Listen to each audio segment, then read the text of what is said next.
Welcome back to episode 3 of the Splash Bros podcast. My name is Brett Russell. I am your host. I am founder of Russell Muscle Fitness. I'm joined by my co-host, Josh Nolan. How's it going?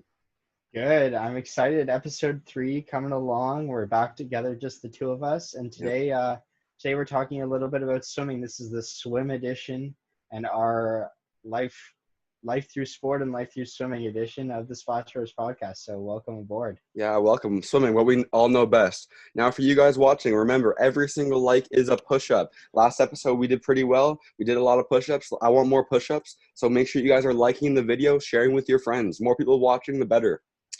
The number one source for all your fitness and health needs. Let's get started. All right, swimming. We're both in university swimming, full time. Josh, how did you end up in this sport? So I think it's best to start before I even started swimming. So Okay. I started as any good Canadian kid, and I played hockey and a couple other sports here and there, but I was mostly playing hockey. And then my family moved to Australia for 3 years when I was 7. Yep. And I played Australian football and cricket, and I started swimming while I was there. And nothing too serious, just once a week, twice a week, I think it was. Because swimming's huge down there, right? Yeah, it's a bigger sport for sure. And then we moved back, and I started in a kind of pre-competitive program, and then kind of took off from there and just quit hockey, quit everything, and then swimming became my life. What about you, Brett? What were you doing before you started swimming? I was doing YouTube full time. No, before I started swimming, I was, just any other Canadian kid playing hockey. I was playing baseball. I was playing soccer. I was doing karate. I was a really fat kid, so my parents wanted to keep me active to make sure I don't become obese, and it worked out okay, I think. But swimming was always just like I'm having fun doing it, not something I ever thought too serious. But then I started getting a lot of concussions. I got my first concussion in grade 5, I think. Grade 5, falling over my stairs head first onto ceramic tile, like 6 flights of stairs up. My head was indented for a little bit. I had bleeding everywhere. It was not a good time. 5 minutes before going on vacation, actually. So we didn't go on that vacation. But that was my first concussion. Later on, I got a few more from hockey. I got one from swimming into a wall. So I don't know why I did that. Then I got one from baseball, a couple from wakeboarding. So really, any physical sports I can't do anymore. I wasn't allowed to do them, get clearance for. And I still loved being active. I still wanted to compete in some way. So then I kind of had to choose a non-fit contact sport. And so I decided swimming. That's how we ended up here. Yeah. Swimming is pretty low contact, except for warm-up. Except for warm-up and except for those damn walls. Yeah, that was a fun time. Anyone out there who knows what when you're doing widths pullouts, on my age group team one time we were trying to see who could do more pullouts underwater back and forth without taking one breath, and I forgot how close I was to the wall at one point, and I was like this close, and I took one pullout and my head was already there, and I was out. That hurts for sure. Mm-hmm. No doubt. All right, so do you want to talk a little bit about your swimming age group? What events were your favorite when you're in age group? A little bit about your home club and things like that. Yeah, so my home club, the Halton Hills Bluefins, a fairly small club. So when I started out, we had 3 or 4 different like categories. You had your like young guys, whatever. It was called bronze, silver, gold, and then senior. Mine was also called the same thing. Really? And they changed it. Yeah, they changed ours too, but yeah, I think we also had a plat. Yeah, something like that. Anyways, yeah. And my biggest memory I have of the early times in age group was going sub 30 and 50 free. Because I knew like it was close. It might happen. I don't know. And it happened. And did you guys ever do a dash for cash? Yeah. Dash for cash. There's a meet in Perth that we always used to go to. Yeah, so if you guys don't know what that is, it might work differently for everyone, but how our dash for cash was, it was only for 50 freestyle, and you work your way down from, I think it was a 6-lane pool, and then you go 5, 4, 3, 2, 1 until you have your winner, and every single time you win a heat, I think it was like you won $20 or something. So I didn't win any money, but I knew if I had to go sub 30 to make it through to another round. and I got 29 seconds. I was running on the pool, like super excited, high-fiving everyone afterwards. Lifeguards were yelling at me. But yeah, that was my biggest memory of the early times in age group. What about you, Josh? Yeah, I think the first time I went under 7 minutes Yeah. in a 400 free, I remember that really well.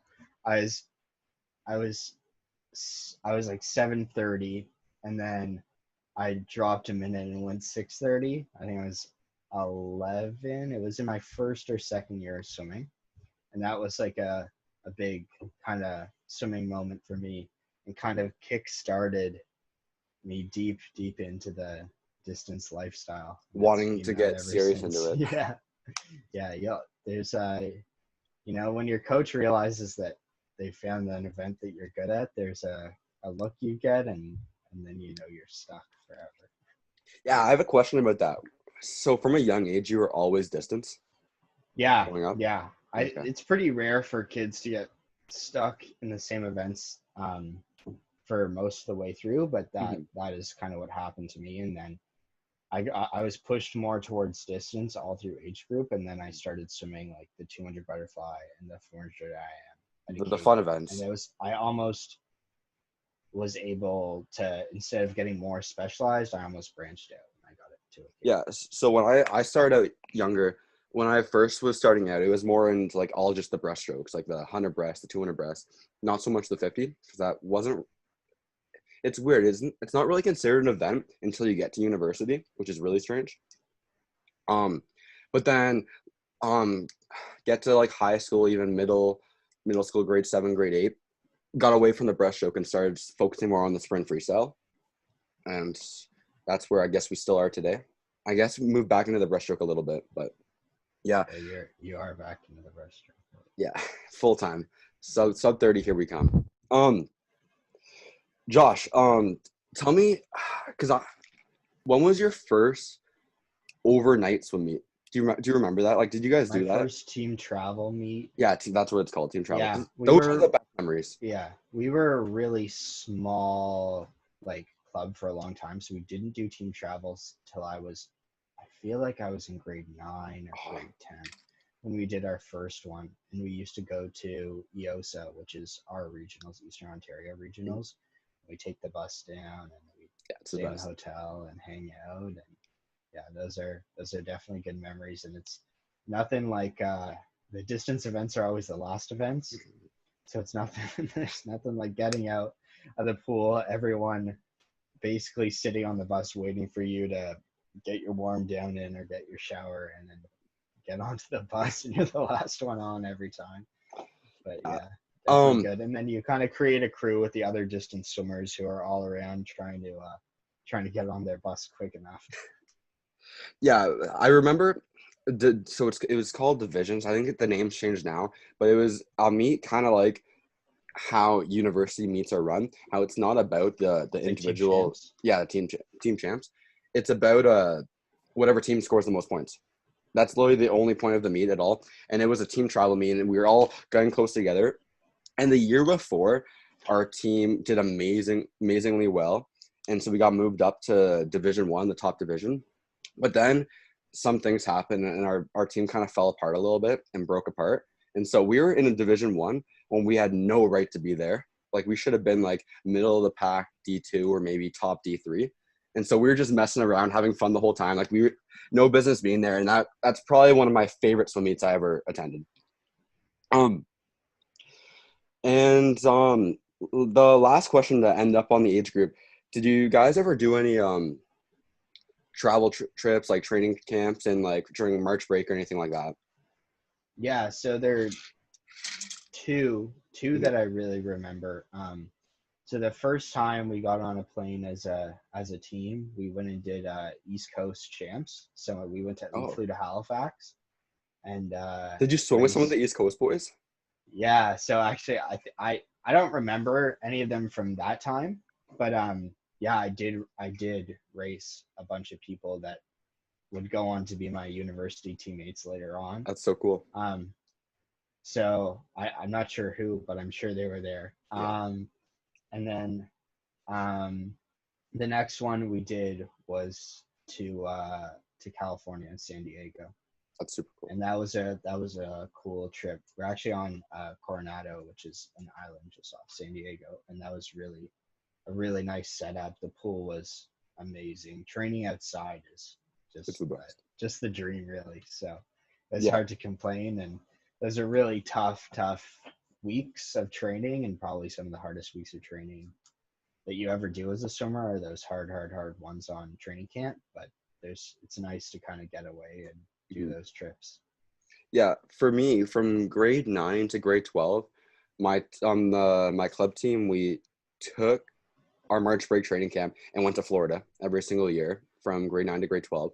And then in our first year of university too, we took our training camp to Florida too. So by the end, I was pretty sick of Florida 5 years in a row. But no, like those training camps, you're just grinding the whole way through. You're putting your head down.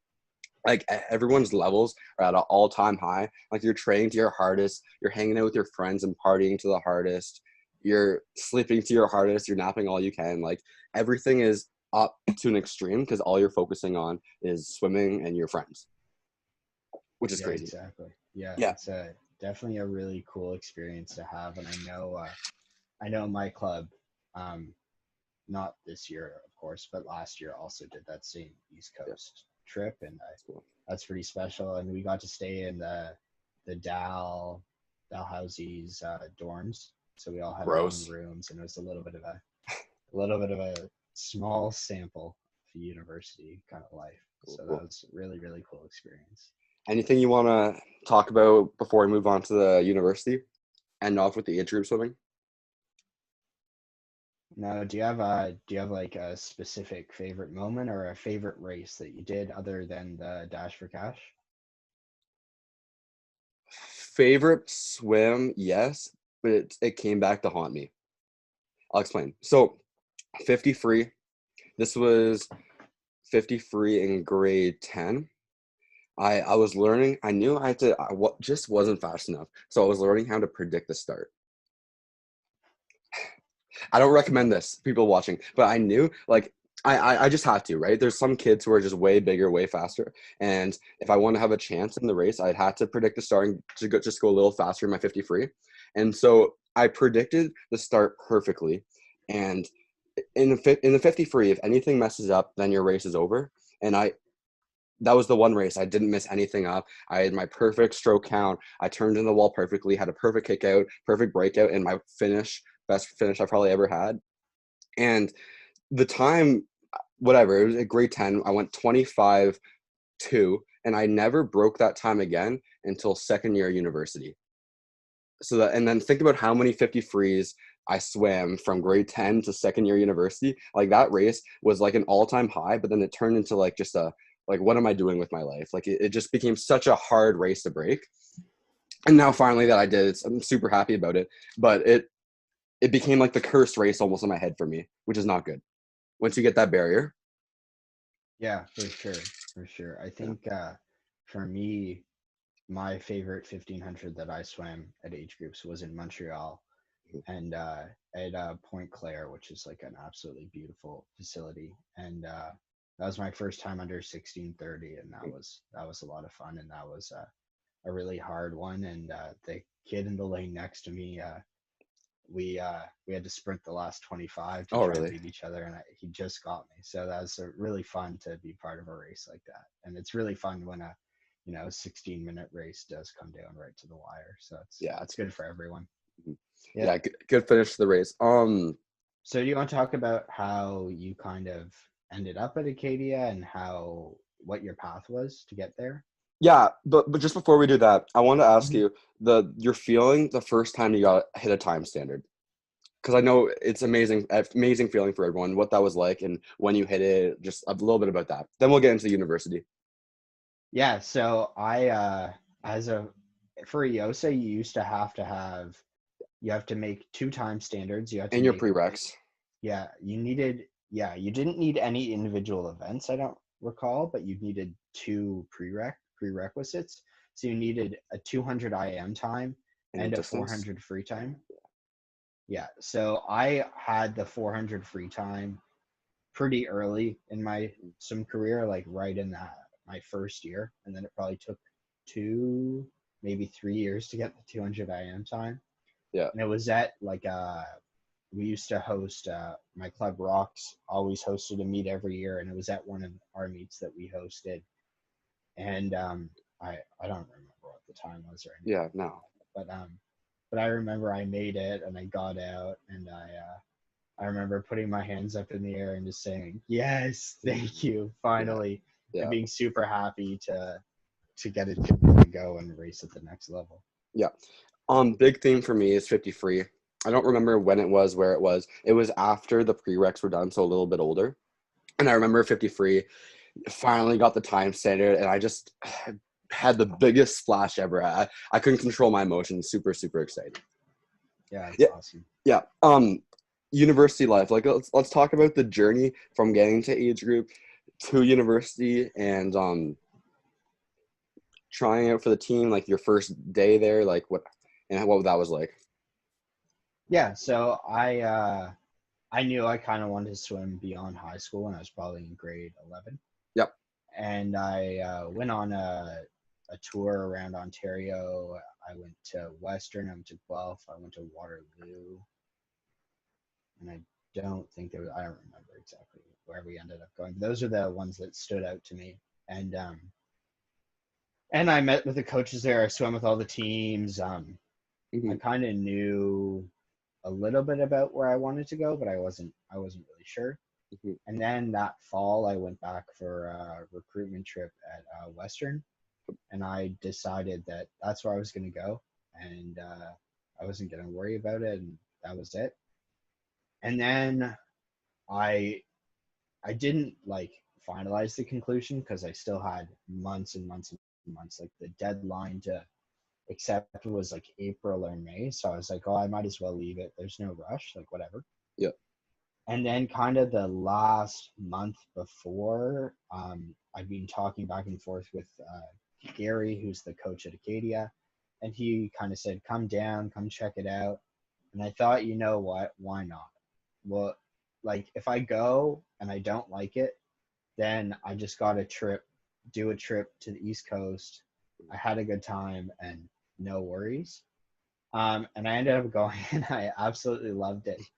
And one of the guys who was there, who I'd known for a really long time, Colin Reynolds, was there, and he talked really well about the program and really highlighted it for the program. And he only swam 2 years while I was there, and I wasn't going for any other reason than I knew that it was a really strong program, and I wanted to be something really up and coming. So I got back home, and I was going to wait right until the day of the deadline, and that's what I told my parents. And I was sitting there at the table, and I was like, why? I don't know why we're waiting for the deadline. Like, I definitely want to. You know you're going, so let's get it in there. There's no question, so let's just sign off and get it done. So that was great. Cool. I have a little bit of a different perspective than most people, I think. So Your teacher, right? Yeah, so it was grade 12. I still had no idea. First, like, I don't know, September, October, grade 12. Had no idea what I wanted to do. Going to school, swimming, literally anything. And it's really cool. My high school offered a kinesiology class where it's just like a broad intro to all things kinesiology, whatever. It was super, super cool.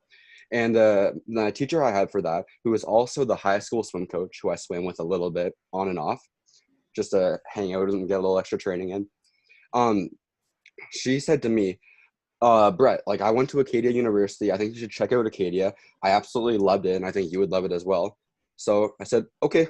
And then, so I knew someone, another girl, Ariel, who had also gone to Acadia and was 1 year older than me. So I said, okay, I'll text her, see what it's all about. She was also on the swim team, said she absolutely loved it and highly recommended it. So I sent an email to the head coach there, Gary McDonald, and said, look, hey, what's up? I've been really interested in the program. I'm interested in the school. Here are my times, blah, blah, blah. Are you interested in me? He said, yeah, you should come down for a visit. I came down for a visit, loved the program, had a few swims. It was after the regular season was over, so it was only the youth sport people still training. So I just swim with Brett Liam and Ali McEachran. And then after that, they said, great, hang out with Brett for a little bit. Brett took me to Meal Hall. The next day we had another practice. The coach, Gary McDonald, took me to this really famous restaurant, Joe's. And then after that, he dropped me off at a party where I didn't know anyone there. I met some other swimmers there for the first time, and then the rest is history. Signed up for Acadia, didn't even apply to any other schools. There you go. And There you that's, go. yeah, so It's almost a no-brainer to go. too easy. Just take a Yeah. kid to a university party, I guess. Yeah, that definitely helps. So let's move on and let's talk a little bit about first year and what your initial experience was at Acadia. Yeah, I get first year is always overwhelming for everyone, right? You're leaving home, have to do everything on your own. Food, eating, you have to make sure you're going to bed on time, time management. You got school. And then for us, we also had swimming we had to go to twice a day. So I think early on, the learning curve's crazy. You got to make sure, like frosh week, the first week, you're having lots and lots of fun in the beginning. But really, because of the swimming, I felt we had to really dial in and know our priorities pretty soon early on to make sure we Yeah, were on for track. sure. For sure. And I'm trying to remember when we first met each other. Yeah, I don't know if I could pinpoint it I'm exactly, thinking but it just was probably probably one of the first in the practices. first practices. Yeah. In the first couple of practices, everyone hops in different lanes and then rotates around lanes, and you get to meet everyone at least once. And then Yeah. we had our lockers next to each other too. So Yeah.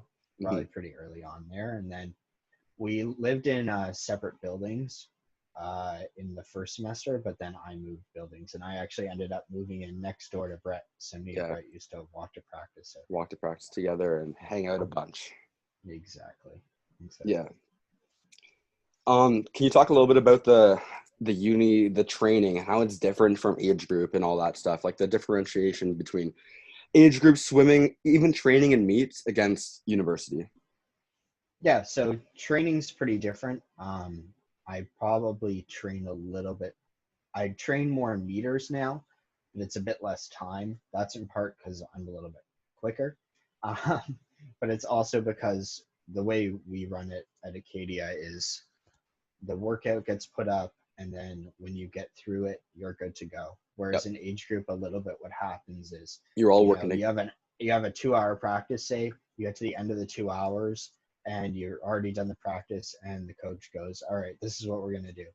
Um, which does happen. You can't be perfect estimating the time every single time, but for us, once you're done the practice, you're you're good out. to go. And so I often do a little bit longer warm down because I really do need that warm down so I can be ready for the next day. But when it's done, it's done. So if it means that we're gonna swim 7K this morning, and that's gonna take and we have an hour and a half practice, and I do it in an hour 20, well then I leave. Yeah. So that's a big difference that I found. I The think the training biggest is, difference is the meets. yeah, and then exactly. So the biggest difference is the meets, especially at a school like Acadia. You move from very individual oriented sport in age group, and then you're very much in a team sport once you go Yeah, to everyone thinks university, swimming's especially at a Acadia. individual. Swimming is not individual. I don't care what you say. Swimming's team sport. Yeah. So for us, it really we have a lot of emphasis on the team and making sacrifices for the team, and maybe doing races that you don't like as much, so that we can be more successful in the team. And that's a big part of Mhm. why we won our first AUS championship since 1981 this year. Yeah, and if there's no season this year, then won't we be back-to-back champs 2 years in a row? I think I don't want to speak too soon, but I think we There will could be. go back to back either way. Yeah, we're gonna go back-to-back, Yep. just like the So Raptors. exactly, just like the Raps. Yeah. So the big difference is, and especially in Ontario, pretty big club age group club teams, and so at a club meet, you're there for what 10 hours a day. I can't really Yeah. remember it, but like The days are warm-ups. really long. The sessions are super long, and you get to university and the sessions are and just it's an hour hours. long. You don't have no rest in between your races, which can really suck for some people. I know some people on our team, they get screwed over by the meat package sometimes because they got back-to-back races and nothing you can do about it. It's your races and you have to do it. Yeah, it's definitely tough, but it definitely allows the team to come together a bit more and support each other in a really big way when that stuff matters. So Mhm. that's really great. Yeah, no, I love the team dynamic of university swimming. I wish there was a way it could be implemented more in age group swimming. It's kind of hard because in age group, for how most clubs work is there's no tryouts. You're just on the club team, so it'd be hard to implement like fairness with that because there's so many different levels. But I love how you're racing as a team instead of the individual. I love that. Team Yeah, sports and are the time on the board matters less and less and less, and yeah it's just about who gets their hand on the wall first yeah, is one of the main which is what reasons. the age groups somewhere should be focusing on as well instead of Yeah, it's the about specific racing, and times. then you have better outcomes if you're racing Yeah, harder. So I guess that leads us on to the next thing. What's next, Rhett? what's next? Yeah, Well, what happens after you retire from swimming? you think I'm gonna retire? I'm in this for life. No, we got next year. We're swimming. It's swim season's on. I'm excited to get back and keep training again.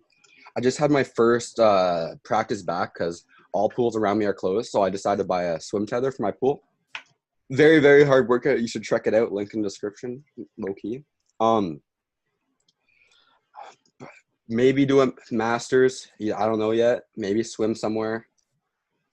If not, say next year is my last year competitive swimming. I think what I do is I take a good 4 or 5 years off the sport, give my shoulders a rest, and then slowly get back into it. Like swimming is just such a peaceful thing too. And if you're having a bad day, just putting your head down and back and forth laps is sometimes just the cure you need, the medicine you need just to feel better about yourself and feel better about your day. What about you, Josh? Well, I've been competing in triathlon for the last couple of years, so I'll probably Mhm. keep going down that road a little bit. Yeah, I like it a lot. yeah, I mean, a third of it is the same sport. yeah, So, I'll probably chase that a little bit, do a lot of coaching, stuff yeah, like that. yeah. Like I feel like when anyone talks about swimming and leaving it, they're like, I hate this sport. I hate it so much. I quit. I want to quit. But when you actually talk to them like realistically about it, swimming, the friendships you make are super, super tight. You love the sport. It's taught you so many things, and no one knows what they do without swimming. Yeah, Really, it's a like really, really special sport. it's a really, really special thing that it creates for people. Um, yeah. One last thing before we get into the Q&A. You talked a little bit about coaching. So you have experience coaching swimming competitively? Yeah, so I've experienced coaching strength and conditioning and swimming. So I Mm. interned with KDO football at school, and Yep. then I've coached at club. And actually, this afternoon I'm going to do some swimming lessons too. So Yeah. yeah, I've been coaching swimming for almost as long as I've been swimming, a Mm. little bit less, but for Yeah. quite a long time. And I also coach a triathlon group at KDO as well. So. Yeah. Awesome. Yeah, for me personally, I I volunteered with our mini fins program. It's a program for just like preschool kids, teaching them how to swim. I did that early on, and then I started coaching our grade 6 and 7 swimmers when I was still in grade 11 and 12. And coaching swimming, it's a different side of the sport, but it's also super, super fun. Can't get enough swimming. Love swimming. All right, our Q&A. First question for Q&A. you. How do you win swimming? I hate this question so much. So much. Any non-swimmers out there, when you're asking your swim friends, don't ask them when they just had a swim meet. Don't ask them, did you win your meet? Did you win your swimming? No. Does that drive you nuts too, Josh? I think not to the extent it drives you Oh nuts. my God, I hate it. It is what it is. People don't quite understand the sport sometimes. In swimming, it's a lot about getting personal best, especially at an age group level, which Mhm. is when you kind of have the most interaction over whether you won swimming or not. Because you could drop 10 seconds in an event, for example, and then still come second, and technically you Yeah, didn't win, but but that's you, still a great meet for you. yeah, So it's more based around personal bests, and then the team aspect doesn't really exist in age groups, so it's hard to like win other than individual wins. And then you might have potentially 6 or 7 races in a weekend, and you might win 2, and then come I don't know, last in the other 5. So Yeah. winning Is it? it's hard to quantify, really. Yeah. What is winning really? Philosophy. Hardest test set that you've done, and that's our last question we got. Yeah. That's a hard one to answer. Or what's the test that you get the most out of? Then we'll change that question a little bit. We do a test set at Acadia that's it's 3100s. You start on 140 and you descend down to 110. Yeah. It's called 3100s, but actually it's endless. Until So you you can beat the clock. drop lower and lower and lower and lower, and that's probably what I find one of the more challenging and one of the most like fulfilling sets for sure. That test sets that we get to do. I think mine is probably the 2050s on 2 minutes. Just because from where we started in first year, now last year was our 3rd year, so 3 years on the team, I've seen myself, I do better in that set every single time we do it. I'm learning more how to pace myself and also more speed when I need to have the speed up there. And the 2 minutes really gives you almost too much rest where the lactic acid starts to build up and you're starting to feel rough. And by the end of the set, everyone's congratulating each other. Like, it's a really team set where everyone needs to be zoned in on get the job done and get out. And I love that set. All right. Anything else you want to add before we close this one? Nope. Thanks for tuning in. We really appreciate it, and take care. Have a good week. Make sure you leave a like. Every single like is a push-up. We'll see you guys next week. I think this was a really good podcast. I don't know about you, so you should probably like it. And peace.